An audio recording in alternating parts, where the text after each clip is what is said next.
Hi Hugo. So I'm going to read you a book which I really loved as a child, and I hope you love it too. It's called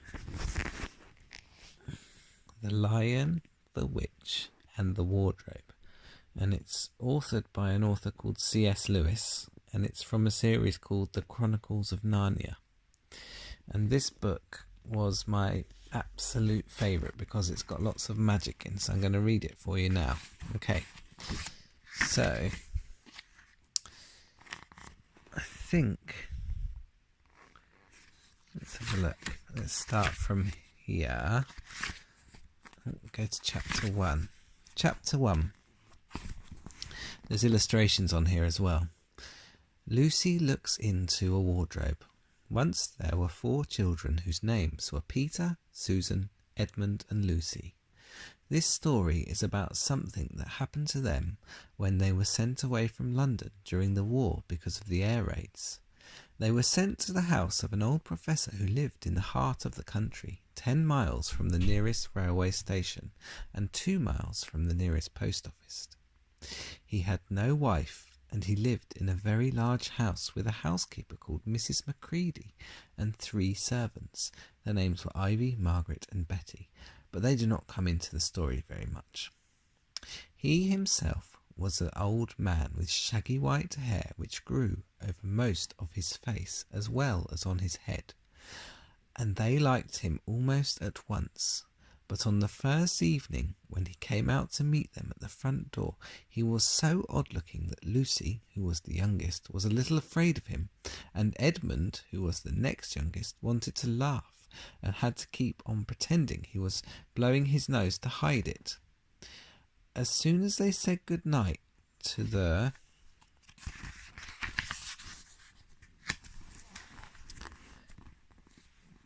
professor and gone upstairs on the first night, the boys came into the girls' room and they all talked it over. "We've fallen on our feet and no mistake," said Peter. "This is going to be perfectly splendid. That old chap will let us do anything we like." "I think he's an old dear," said Susan. "Oh, come off it," said Edmund, who was tired and pretending not to be tired, which always made him bad-tempered. "Don't go on talking like that."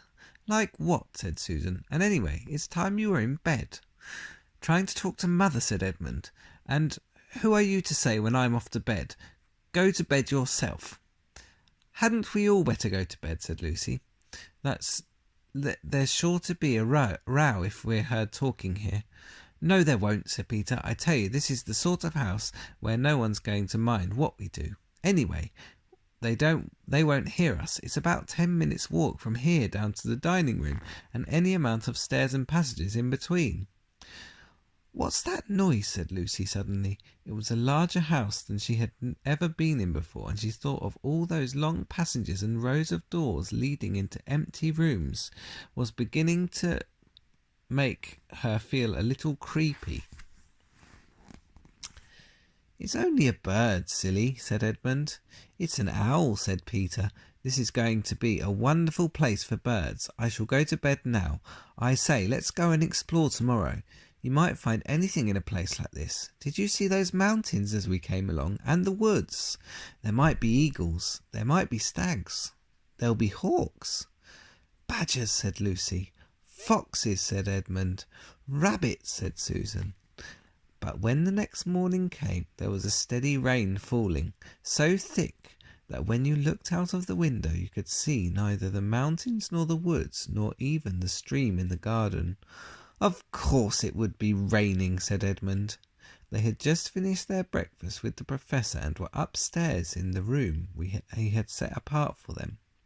A long, low room with 2 windows looking out in the direction and 2 in another. "Do stop grumbling, Ed," said Susan. 10 to 1 it'll clear up in an hour or so, and in the meantime we're pretty well off. There's a wireless and lots of books." "Not for me," said Peter. "I'm going to explore the house."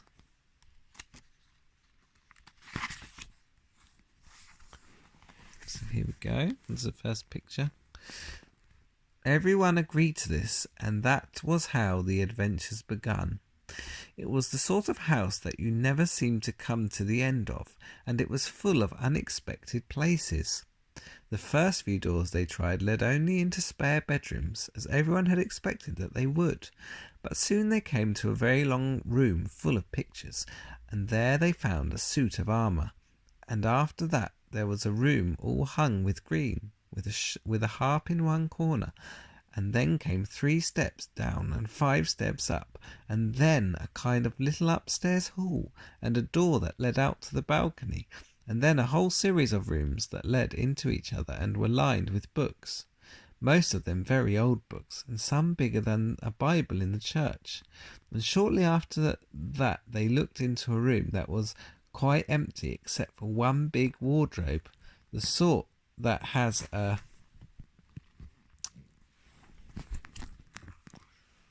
looking glass in the door. There was nothing else in the room at all except a dead blue bottle on the windowsill. "Nothing there," said Peter, and they all trooped out again, all except Lucy. She stayed behind because she thought it would be worthwhile trying the door of the wardrobe, even though she felt almost sure that it would be locked. To her surprise, it opened quite easily, and 2 mothballs dropped out. Looking into the inside, she saw several coats hanging up, mostly long fur coats. There was nothing Lucy liked so much as the smell and feel of fur. She immediately stepped into the wardrobe and got in among the coats and rubbed her face against them, leaving the door open, of course, because she knew that it was very foolish to shut herself into any wardrobe. Soon she went further in and found that there was a second row of coats hanging up behind the first one. It was almost quite dark in there, and she kept her arms stretched out in front of her so as to not bump her face into the back of the wardrobe. She took a step further in, then 2 or 3 steps, always expecting to feel the woodwork against the tips of her fingers, but she could not feel it. This must be a simply enormous wardrobe, thought Lucy, going still further in and pushing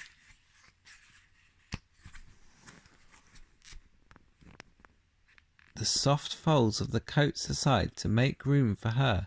Then she noticed that there was something crunching under her feet.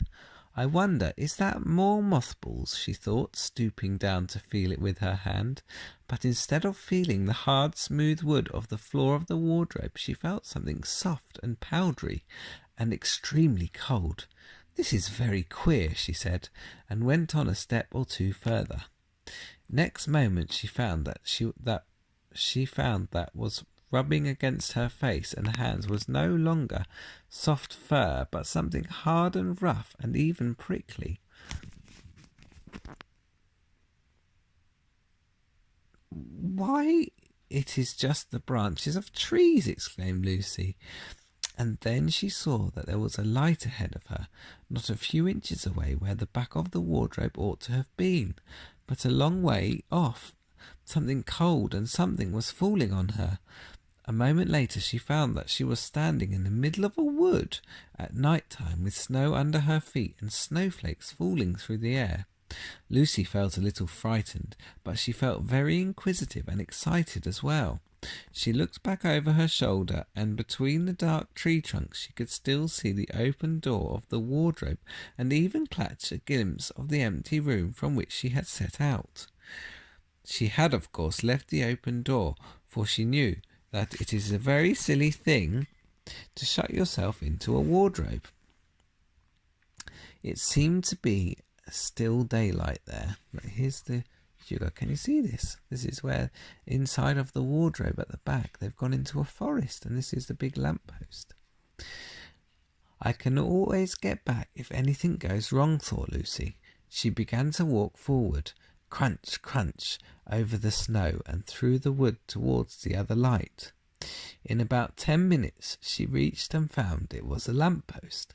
As she stood looking at it, wondering why there was a lamppost in the middle of a wood and wondering what to do next, she heard a pitter-patter of feet coming towards her, and soon after that a very strange person stepped out from among the trees into the light of the lamppost. He was only a little taller than Lucy herself, and he carried over his head an umbrella. white with snow.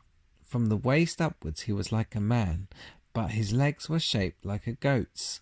The hair on them was glossy black, and instead of feet he had goat's hooves. He had a tail, but Lucy did not notice that at first, because it was neatly caught up over the arm that held the umbrella, so as to keep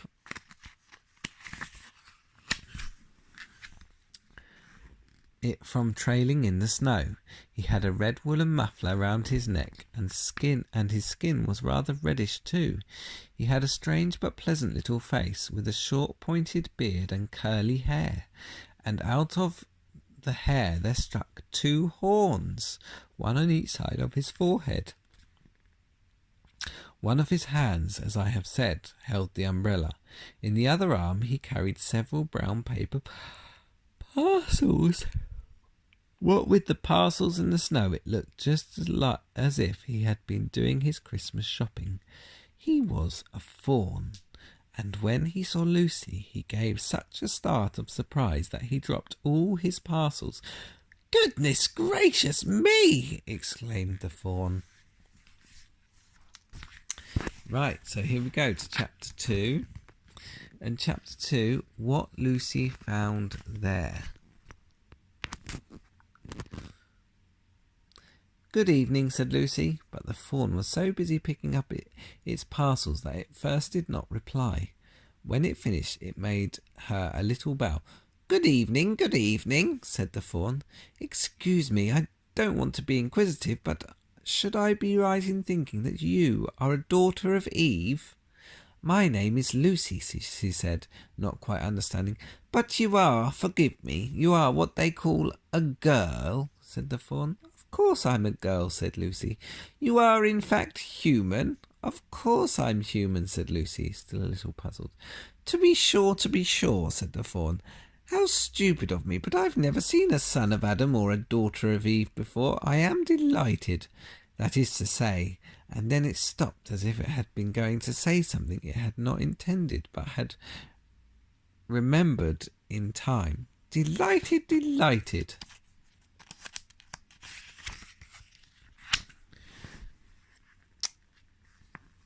He went on. "Allow me to introduce myself. My name is Tumnus." "I'm very pleased to meet you, Mr. Tumnus," said Lucy. "And may I ask, O Lucy, daughter of Eve," said Mr. Tumnus, "how you have come into Narnia?" "Narnia? What's Narnia?" said Lucy. "This is Narnia," said the fawn. "Where we are now, all that lies between the lamp-post and the great castle of Cair Paravel on the eastern sea. And you have come from the wild woods of the west." "I got in through the wardrobe in the spare room," said Lucy.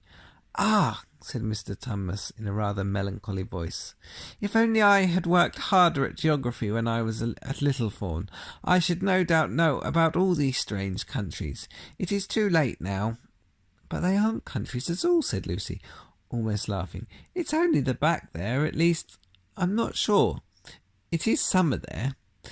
"Meanwhile," said Mr. Tumnus, "it is winter in Narnia, and has been for ever so long, and we shall both catch cold if we stand here talking in the snow.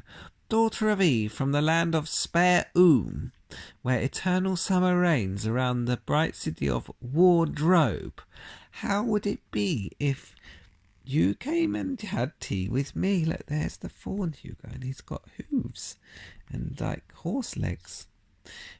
But he doesn't wear a top in the ice, and he's got a scarf on, he's holding his parcels. And there's Lucy, she's a girl, and they've got an umbrella on top. "Thank you very much, Mr. Tumnus," said Lucy, "but I was wondering whether I ought to be getting back." "It's only just round the corner," said the fawn, "and there'll be a roaring fire, and toast, and sardines, and cake." "Well, it's very kind of you," said Lucy, "but I shan't be able to stay that long." "If you will take my arm, daughter of Eve," said Mr. Tumnus, "I shall be able to hold the umbrella over both of us. That's the way. Now, off we go." And so Lucy found herself walking through the wood arm in arm with this strange creature, as if they had known one another all their lives. They had not gone far before they came to a place where the ground became rough, and there were rocks all about, and little hills up and little hills down. At the bottom of one small valley, Mr. Tumnus turned suddenly aside, as if he were going to walk straight into an unusually large rock. But at the last moment, Lucy found he was leading her into the entrance of a cave. As soon as they were inside, she found herself blinking in the light of a wood fire. Then Mr. Tumnus stooped and took a flaming piece of wood out of the fire with a neat little pair of tongs and a little lamp. "Now, we shan't be long," he said, and immediately put a kettle on. Lucy thought she had never been in a nicer place. It was a little dry, clean cave of reddish stone with a carpet on the floor and two little chairs. "One for me and one for a friend," said Mr. Tumnus, "and a table and a dresser and a mantelpiece over the fire, and above that a picture of an old faun with a grey beard." In one corner there was a door which Lucy thought must lead to Mr. Tumnus's bedroom, and on the wall was a shelf full of books. Lucy looked at these while he was setting out the tea things. They had titles like "The Life and Letters of Silenus," or "Nymphs and Their Ways," or "Men," or "Nymphs and Their Ways," or "Men, Monks and Gamekeepers," "A Study in Popular Legend," or "Is a Man a Myth?" "Now, daughter of Eve," said Fawn, and really it was a wonderful tea. There was a nice brown egg, lightly boiled, for each of them, and then sardines on toast, and then buttered toast, and then toast with honey, and then sugar-topped cake. Look, here's all the food, Hugo. And here's Mr. Tumnus, and I guess Lucy is just sitting just here, and they've got a lovely warm fire. It looks really cosy. And when Lucy was tired of eating, the faun began to talk. He had wonderful tales to tell of life in the forest.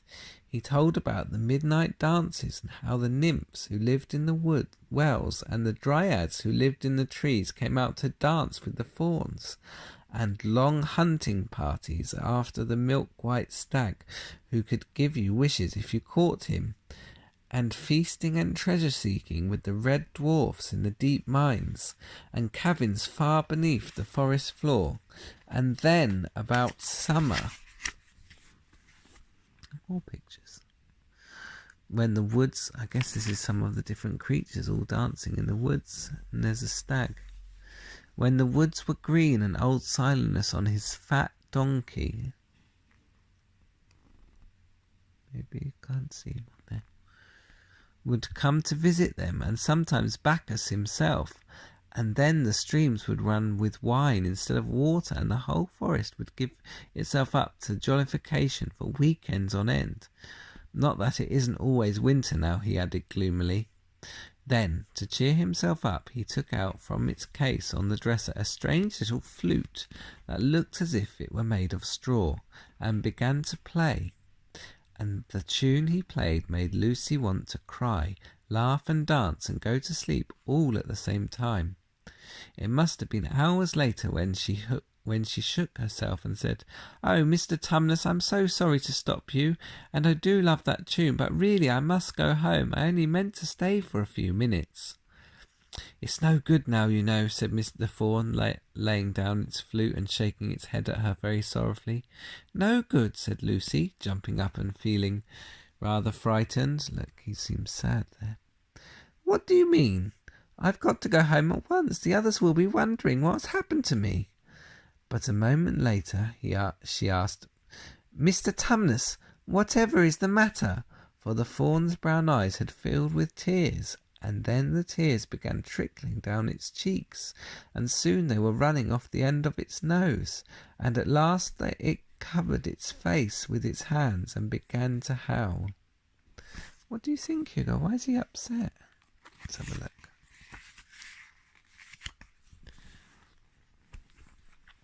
"Mr. Tumnus," said Lucy in great distress. Don't. What is the matter? Aren't you well? Dear Mr. Tumnus, do tell me what is wrong."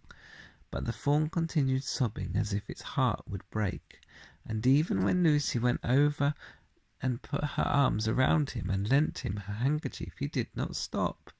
He merely took the handkerchief and kept on using it, wringing it out with both hands whenever it got too wet to be any more use. So that presently Lucy was standing in a damp patch. "Mr. Tumnus," bawled Lucy in his ear, shaking him. "Do stop at once. You ought to be ashamed of yourself, a great big fawn like you. What on earth are you crying about?" "Oh, ho, ho," said Mr. Tumnus. "I'm crying because I'm such a bad fawn." "I don't think you're a bad fawn at all," said Lucy. "I think you're a very good fawn. You are the nicest fawn I've ever met." Oh, you wouldn't say that if you knew," replied Mr. Tumnus between his snubs. "No, I'm a bad fawn. I don't suppose there was ever a worse fawn since the beginning of the world." "But what have you done?" asked Lucy. "My old father now," said Mr. Tumnus. "That's his picture on the mantelpiece. He would never have done a thing like this." "A thing like what?" said Lucy. "Like what I've done," said the fawn. "Taken service under the White Witch. That's what I am. I'm in the pay of the White Witch." "The White Witch? Who is she?" "Why, it is she who has got all Narnia under her thumb. It's she who makes it always winter, and never Christmas. Think of that." "How awful," said Lucy. "But what does she pay you for?" "That's the worst of it," said Mr. Tumnus with a deep groan. "I'm a kidnapper for her, that's what I am. Look at me, daughter of Eve. Would you believe that I'm the sort of fawn to meet a poor innocent child in the wood, one that had never done me any harm, and pretend to be friendly with it, and invite it home to my cave, all for the sake of lulling it asleep and then handing it to the White Witch?" "No," said Lucy, "I'm sure you wouldn't do anything of the sort." "But I have," said the fawn. "Well," said Lucy rather slowly, for she wanted to be truthful and yet not to be too hard on him. "Well, that was pretty bad, but you're so sorry for it that I'm sure you will never do it again. Daughter of Eve, don't you understand?" said the fawn. "It isn't something I have done. I'm doing it now, this very moment." "What do you mean?" cried Lucy, turning very white. "You are the child," said Tumnus. "I had orders from the White Witch that if I ever saw a son of Adam or a daughter of Eve in the wood, I was to catch them and hand them over to her, and you are the first I have ever met. And I've pretended to be your friend and asked you to tea, and all the time I've been meaning to wait till you were asleep, then go and tell her." "Oh, but you won't, Mr. Tumnus," said Lucy. "You won't, will you? Indeed, you really mustn't." "And if I don't," said he, beginning to cry again, she's sure to find out, and she'll have my tail cut off, and my horns sawn off, and my beard plucked out, and she'll never wave her wand over my beautiful cloven hoofs and turn them into horrid solid hoofs like a wretched horse's. And if she is extra and specially angry, she'll turn me into stone, and I shall be only a statue of a fawn in a horrible house until the 4 thrones at Cair Paravel Field, and goodness knows what then will happen, or whether it will ever happen at all." "I'm very sorry, Mr. Tumnus," said Lucy, "but please let me go home." "Of course I will," said Mr. Tumnus. "Of course I've got to. I see that now. I hadn't known that humans were like before I met you. Of course I can't give you up to the witch, not now that I know you, but we must be off at once. I'll see you back to the lamp-post. I suppose you can find your way from there back to Spare Oom and Wardrobe." "I'm sure I can," said Lucy. We must go as quickly as we can," said Mr. Tumnus. "The whole wood is full of her spies. Even some of the trees are on her side. Here they are, can you see?"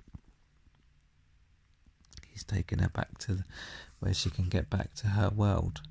They both got up and left the tea things on the table, and Mr. Tumnus once more put up his umbrella and gave Lucy his arm, and they went out into the snow. The journey back was not at all like the journey to the fawn's cave. They stole along as quickly as they could without speaking a word, and Mr. Tumnus kept to the darkest places. Lucy was relieved when they reached the lamp-post again.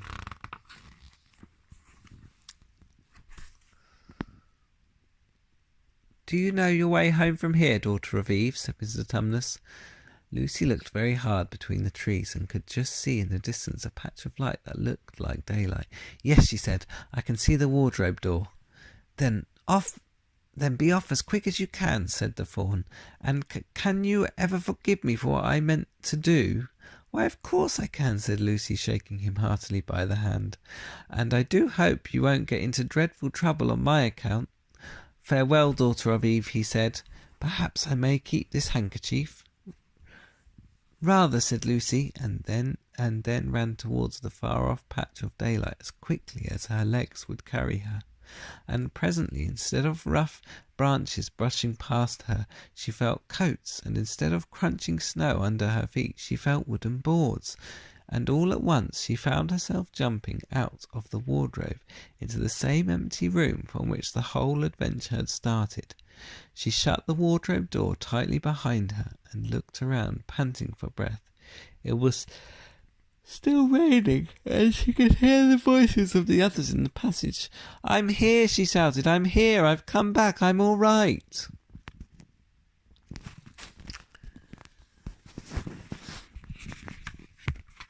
Right, so that was the first 2 chapters. We'll read some more another time.